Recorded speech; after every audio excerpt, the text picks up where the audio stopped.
एक बहुत ही दुखी आदमी गुरु के पास जाकर बोलता है कि गुरुजी, मैं बहुत दुखी हूँ। मुझे अपना जीवन खत्म करने के ख्याल आते हैं। पता नहीं मेरे साथ ऐसा क्यों होता है, जबकि मैं किसी का बुरा सोचता तक नहीं। गुरु ने थोड़ा सा मुस्कुराया और बोला, तुम्हारी हर बात का मैं जवाब दूंगा, पर उससे पहले तुम्हें एक काम करना पड़ेगा। गुरु ने कहा कि तुम्हें उस जंगल में जाकर एक मंदिर के पास जाना होगा।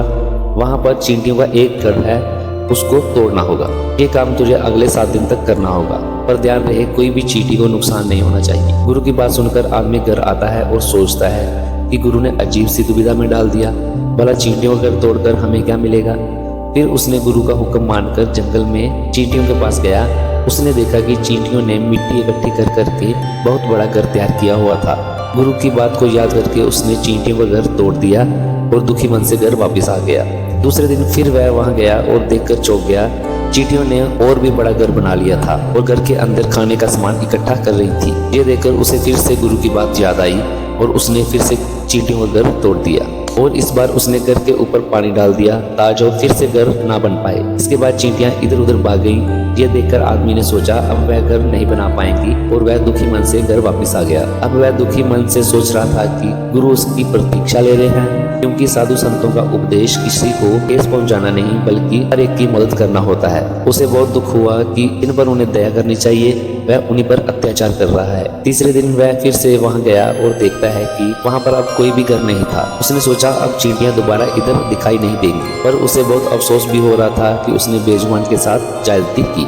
6वां दिन हुआ, वह जंगल में टहल रहा था। तभी उसकी नजर एक चींटियों के घर पर पड़ी, जो कि पहले वाली चींटियों के घर के थोड़ा सा दूर था। उसने पास जाकर देखा तो वही चींटियां फिर से एक नया घर बना रही थी और वह पुराने घर से खाने वाला सामान इकट्ठा करके नए वाले घर में ला रही थी। ये देखकर आदमी को बहुत खुशी हुई। वह अपने घर गया और उनके लिए छोटे छोटे अनाज के दाने ले आया। उसने सोचा कि गुरु को बोल दूंगा कि मुझसे आपके हुक्म की पालना नहीं हुई। उसने चींटियों को दाने डाल दिए और घर लौट गया।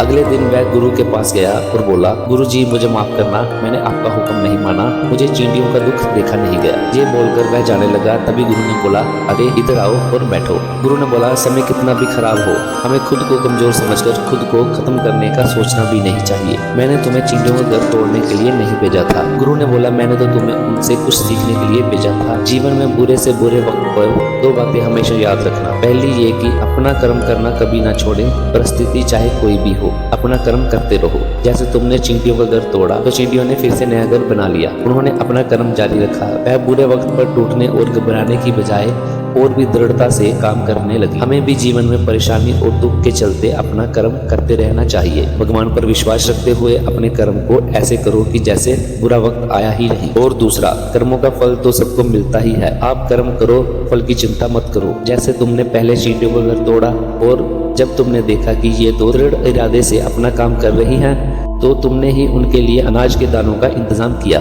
ऐसे ही भगवान जब हमें देखते हैं कि हम अपने कर्मों से पीछे नहीं हटते, वह भी हमारे कर्मों का फल देने के लिए मजबूर हो जाते हैं। हमें कभी भी बुरे वक्त में टूटना नहीं चाहिए। हम इंसान को विवेक इसलिए मिला है कि हम अपना सही और गलत सोच सकें, ना कि अपना जीवन खत्म करने के बारे में। इस छोटी सी कहानी से ये सीखने को मिलता है कि हमें अपने कर्म पर ध्यान देना चाहिए, ना कि फल पर। अगर आपको कुछ सीखने को मिला तो इसे आप अपने दोस्तों के साथ